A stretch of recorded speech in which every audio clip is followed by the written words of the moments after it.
Most people think being single means something is missing. But what if I told you it's the greatest advantage you have? In this video, tear apart society's illusion that partnership is always the goal and reveal why staying single could be the most powerful choice you'll ever make. Freedom is not merely the absence of chains, it is the mastery of one's own will, uncorrupted by the subtle demands of others. When you are single, your life is not woven into the fabric of another's desires. You wake when you choose, work when your energy demands, and follow the rhythm of your own becoming. The partnered life, for all its warmth and sweetness, often becomes a slow erosion of one's sovereign will. It begins innocently. A small compromise here, a delayed dream there, a reshaping of one's daily habits to fit the mold of another's comfort. But over time, these concessions accumulate into a quiet bondage, one rarely noticed, until the spirit begins to suffocate. Nietzsche saw in human relationships both the potential for profound beauty and the danger of mutual imprisonment. He warned against becoming possessed. Not in the supernatural sense, but in the deeper, more tragic sense of allowing one's identity to be claimed by another. To love and yet remain free is a high art, few master it. But in solitude, this freedom is not an art you must fight for. It is your native air. You belong wholly to yourself. Your thoughts, your time, your ambitions. They are not filtered through the silent question, will this please them? There is a clarity that comes from belonging to no one but yourself. In this clarity, decisions are made not from fear of conflict or loss, but from the pure pursuit of truth and personal growth. You do not suppress parts of yourself for peace's sake. You do not dim your fire because its light might cast a shadow on someone else's comfort.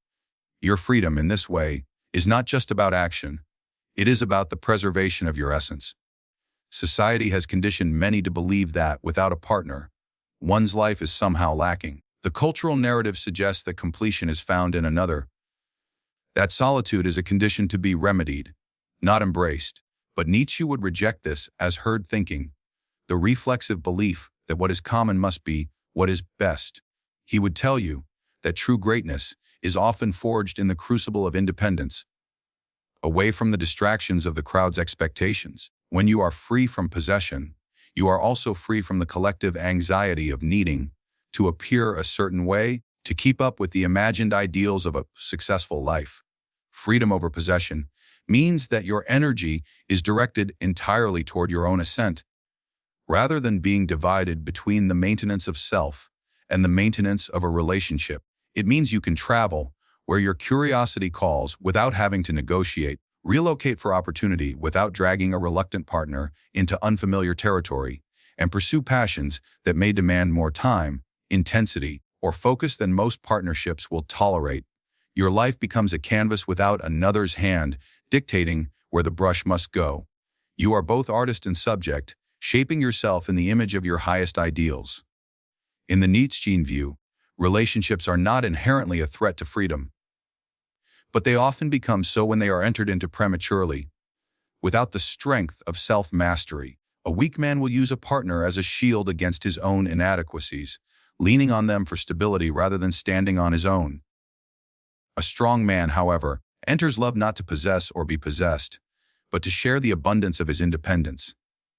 Until such strength is fully formed, remaining single is not a deficiency.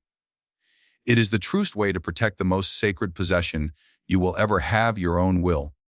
Before a man dares to join his life with another, he must first confront the battlefield within himself. For the unmastered soul is like an untamed horse.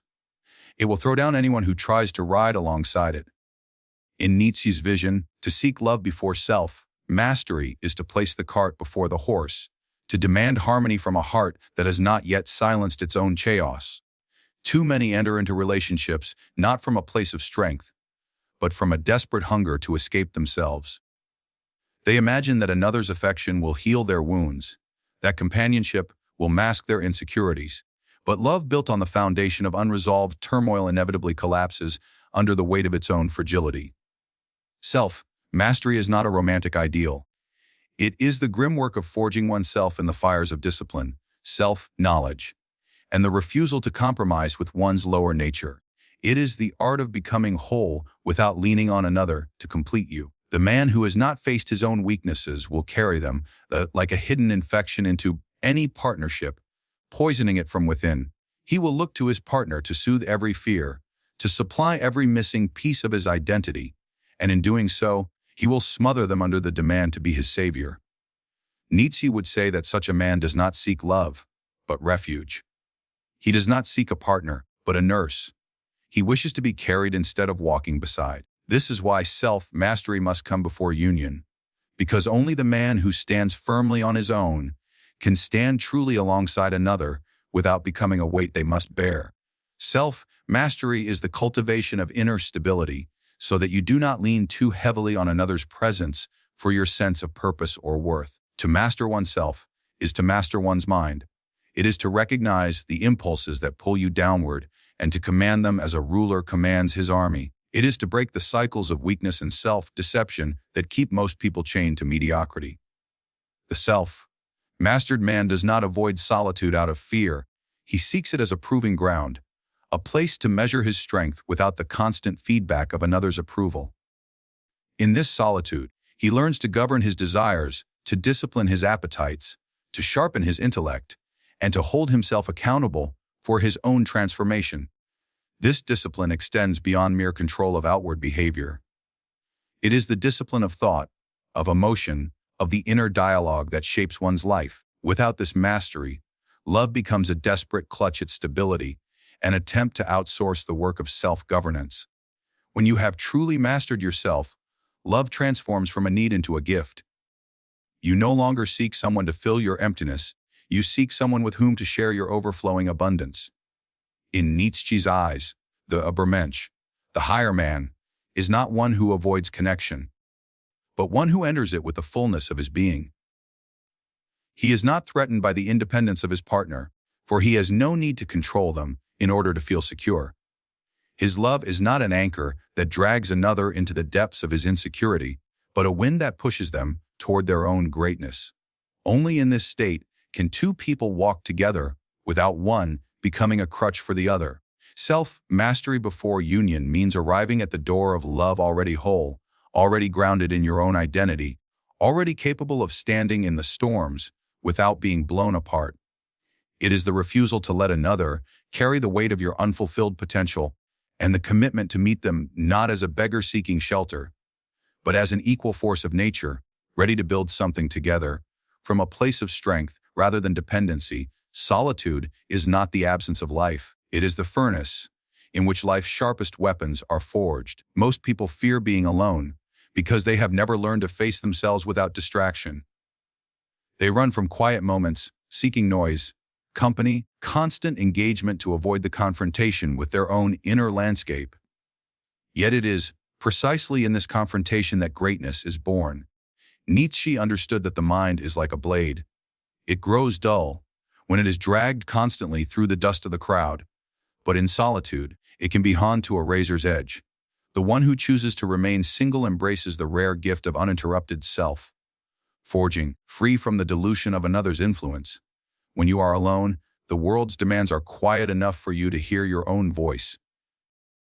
In partnership, even the healthiest one, there is a constant blending of lives, an ongoing negotiation between your truth and another's preferences. This blending can enrich life, but it can also dilute your vision if you have not yet clarified it. Solitude provides the clear water from which you can drink deeply without tasting the residue of compromise. Your thoughts become sharper because they are tested against your own reasoning, not adjusted to suit the comfort of another. Nietzsche saw solitude as a crucible for the higher man. In isolation, you are forced to bear the weight of your own mind, to wrestle with your doubts, to face the demons that society's noise conveniently drowns out. There is no one to soothe your fears for you. You must learn to soothe them yourself. There is no one to praise your smallest victories. You must learn to recognize and honor them on your own. These are not weaknesses of solitude. They are its hidden blessings, for they build resilience, self-respect, and the ability to stand unshaken in the world's storms. In solitude, the individual can engage in kind of deep work that is nearly impossible when the demands of relationship fragment attention. the creation of art, the pursuit of knowledge, the building of a disciplined body and mind. These endeavors require a concentration and single-mindedness that are often compromised by the constant give and take of shared life. To remain single for a time or for a lifetime is to choose a space where you can pour yourself entirely into your own becoming without apology. But solitude is not only about creation, it is also about clarity. In the quiet, you begin to see which desires are truly your own and which were inherited from the expectations of others. You discover what you genuinely value without the subtle influence of a partner's wants shaping your choices. You begin to recognize the voices of the herd in your mind, those collective whispers telling you what you should want, and you learn to silence them in favor of your own deeper calling. This clarity transforms into strength. The one who thrives in solitude becomes immune to the fear of being alone, which is the root of so much weakness in love. Most cling to relationships not out of deep passion, but out of terror at the thought of emptiness. This fear drives compromise, self-betrayal, and the toleration of mediocrity in others and in oneself. The man who is comfortable in his own company will never settle for less than a connection that truly elevates him. He is not bound by the desperate need to escape himself, for he has already conquered the terrain of his own soul. Nietzsche's ideal was not the hermit who rejects humanity, but the individual who uses solitude as a forge, emerging stronger, clearer, and more independent than before. Such a person returns to the world with a selfhood that cannot be bought, sold, or swayed by the ordinary tides of opinion. This is the power that comes from being single by choice, the ability to walk among others without losing the shape of who you are, because you have already met yourself in the deep silence where no other voice intrudes. To love without dependency is to stand as a whole being before another, not as a half waiting to be completed. It is to give freely without the hidden transaction of expecting your emptiness to be filled in return. Nietzsche understood that most human relationships are tangled in subtle chains of need, emotional, social, or even existential. People often mistake this dependency for love, when in reality it is closer to possession, a mutual imprisonment disguised as devotion. True love, in the Nietzschean sense, can only exist between two individuals who are complete within themselves, whose union is not born of desperation, but of abundance. When dependency becomes the foundation of affection, it inevitably poisons the relationship. The dependent lover does not see the other as they truly are, as a source of comfort, validation, or identity. Their fear of loss drives them to cling, to control, to mold the other into something safer and more predictable. This fear robs love of its freedom, turning it into a fragile arrangement held together not by strength, but by mutual avoidance of solitude.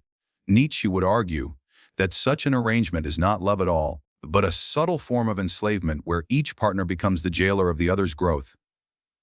In contrast, love without dependency is the meeting of two sovereign beings who choose one another not because they cannot live alone, but because their lives are already rich and self-sustaining.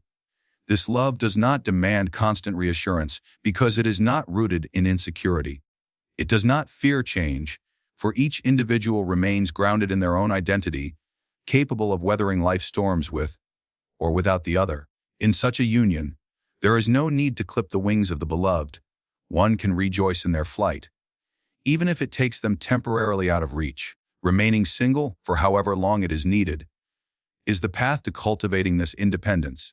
Without the constant influence of a partner's needs and expectations, you are free to build an inner stability that is unshaken by absence. You learn to soothe your own fears, to celebrate your own triumphs, and to face life's challenges without leaning on someone else to hold you upright. This is not the isolation of the bitter or the loveless. It is the discipline of one who seeks to love without contaminating that love with need. When you master the art of loving without dependency, your relationships are no longer desperate searches for completion. They are deliberate acts of creation. You and your partner can inspire one another without fear of losing yourselves in the process. You can give fully without fearing that giving will leave you empty. You can receive love without the anxiety that it might vanish tomorrow because your sense of worth and stability does not hinge upon its constant presence.